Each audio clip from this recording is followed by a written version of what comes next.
మగాళ్ళకే మహారాజులు. ఈ మధ్య మన నవంబర్ 19వ తారీఖున వరల్డ్స్ మెన్స్ డే అని చెప్పేసి జరుపుకుంటారు. ప్రతి సంవత్సరం నవంబర్ 19వ తారీఖున మగాళ్ళ ప్రపంచం, మగాళ్ళ దినం. చాలామంది అనుకుంటుంటారు మగాళ్ళకే మహారాజులు అని చెప్పేసి. ఎప్పటి నుంచో ఉన్న ఒక వాడికే మగాడు మహారాజులో బతుకుతాడు. ఆడపిల్ల పుడితేనే కష్టాలు నష్టాలు అనో లేదు కూడా ఆడపిల్ల ఏముంది డిపెండెంట్ అని చెప్పేసి అనుకుంటుంటారు. హాయిగా గడిచిపోతుందని. నిజం చెప్పాలంటే మగాళ్ళకే మహారాజులు అన్న కాన్సెప్ట్ చూసుకుంటే ప్రపంచం మొత్తం మీద రీసెర్చ్ చేసినప్పుడు ఏంటంటే మగాళ్ళు అనేవాళ్ళు బాధ్యతల కారణంగా పుట్టినప్పటి నుంచి నువ్వైనా ఆడపిల్ల అనుకుంటున్నావాడరా చదువుకో వెధవా, అమ్మాయి బీటెక్లో మంచి మార్కులు వచ్చినా రాకపోయినా సరే పెద్ద పట్టించుకోరేమో, కానీ అబ్బాయికి గాన సరైన ర్యాంక్ మరొకటి లేకపోతే పరువు పోతుంది అనుకుంటారు. అంటే కడుపులో బిడ్డకున్నప్పటి నుంచే మగాడి మీద ఒత్తిడి పెరుగుతూ వస్తుంది. విపరీతమైన స్ట్రెస్, ఎక్స్పెక్టేషన్స్. మా పరువుని కాపాడవలసింది నువ్వే, మా వంశవృక్షాన్ని ముందు తీసుకెళ్ళవలసింది నువ్వే. చూసారా, ఎక్కువ ఎక్స్పెక్ట్ చేసే కొద్ది ఒత్తిడి బాగా పెరుగుతుంది. ఎంత ఎక్స్పెక్ట్ చేస్తే అంత ఒత్తిడి పెరుగుతుంది. పిల్లల గురించి పెద్ద కొడుకుని పెద్దరాయిలాగా, చిన్న కొడుకు అల్లరి చిల్లరగా చేసిన పర్లేదు అని ఏ విధంగా ఎక్స్పెక్ట్ చేస్తున్నారో అబ్బాయిల్ని, ఆ విధంగా వాళ్ళ మీద ఒత్తిడి పెరుగుతుంది. అంటే ఒత్తిడి నుంచి బయటపడే క్రమంలో వాళ్ళు ఏం చేస్తారు, అల్లరి పనులు చేయొచ్చు, టీవీలకు ఫిక్స్ అయిపోవచ్చు, మొబైల్ గేమ్స్ ఆడచ్చు. అలాగే చదువు విషయంలో, అలాగే పెళ్ళి అయిన తర్వాత సంపాదించి పిల్లల్ని చూసుకోవాల్సిన బాధ్యత మగాడిది అని పుట్టినప్పటి నుంచి కూడా సమాజంలో విపరీతమైన ఇది వస్తుంది. అదే ఒక అమ్మాయి మొగుడిని పెంచి పిల్లల్ని పెంచడం అనేది ఒక పెద్ద అబ్నార్మల్గా కానీ ఆర్ ఎక్స్ట్రాడినరీగా కానీ సమాజం చూస్తూ ఉంటుంది.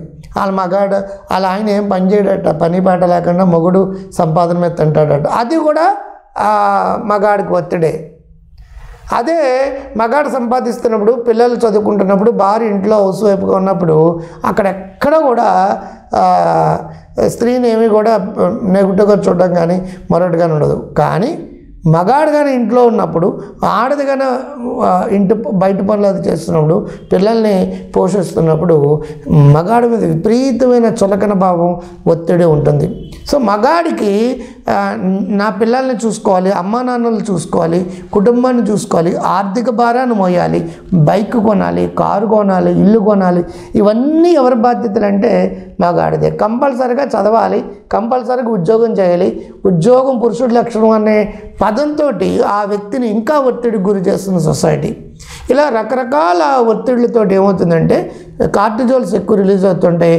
అందుకే లేడీస్ కంటే మగాళ్ళ హార్ట్ అటాక్స్ ఎక్కువ, లేడీస్ కంటే మగాళ్ళలో ఎసిడిటీ ఎక్కువ, లేడీస్ కంటే మగాళ్ళలో మానసిక ఒత్తిడి ఎక్కువ, లేడీస్ కంటే మగాళ్ళలో యాంగ్జైటీ ఎక్కువ, లేడీస్ కంటే మగాళ్ళలో వ్యసనాలు ఎక్కువ due to stress and anxiety and everything.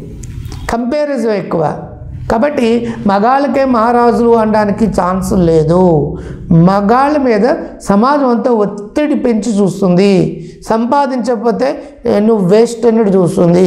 ఏ కారణం చేతడైనా చదువులో వెనకబడిపోతే, మగాళ్ళు చదువులో వెనకబడిపోతే సమాజం దారుణాతి దారుణంగా చూస్తుంది.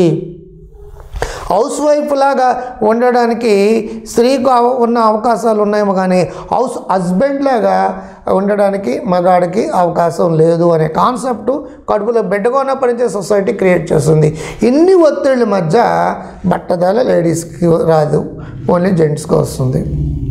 ఇన్ని ఒత్తిళ్ళ మీద ఇక్కడ బట్టదాలు లేకపోతే ఇక్కడ గడ్డం పెంచుకోవాలనే ఆలోచన కూడా మగాళ్ళకి వస్తుంది. సో ఒత్తిళ్ళు పెరిగి పెరిగి పెరిగి పెరిగి పెరిగి లేని గాంభీర్యాన్ని ప్రకటిస్తూ, లేని ముసుగుని వేసుకుని పరువు ప్రతిష్టను బతికేస్తుంటాడు. సో మగాళ్ళకే మానసిక సమస్యలు, శారీరక సమస్యలు, హార్ట్ అటాక్లు, థాట్ అటాక్లు, హర్ట్ అవ్వడాలు, హార్ట్ ఉంది హర్ట్ అవ్వడం జన్మ అనే పొజిషన్లు అన్నీ కూడా మగాళ్ళకి ఉంటుంది. మగాళ్ళకే మహారాజు అనే పదం నిజం కాదు. మగాడిలాగా ఎన్నో సమస్యలు ఉంటాయి. మీరు అందరూ కూడా ఆ సమస్యల నుంచి బయటపడడానికి, మానసిక ఒత్తిడి నుంచి బయటపడి స్ట్రెస్ మేనేజ్మెంట్ చేసుకొని, టైం మేనేజ్మెంట్ చేసుకొని, రెస్పాన్సిబిలిటీని షేర్ చేయండి, రెస్పాన్సిబిలిటీని టేకప్ చేయండి. అందరూ బాగుండాలని కోరుకుంటూ మీ క్రాంతికారి నమస్తే. ముందరే మంచి రోజు ముందుగా.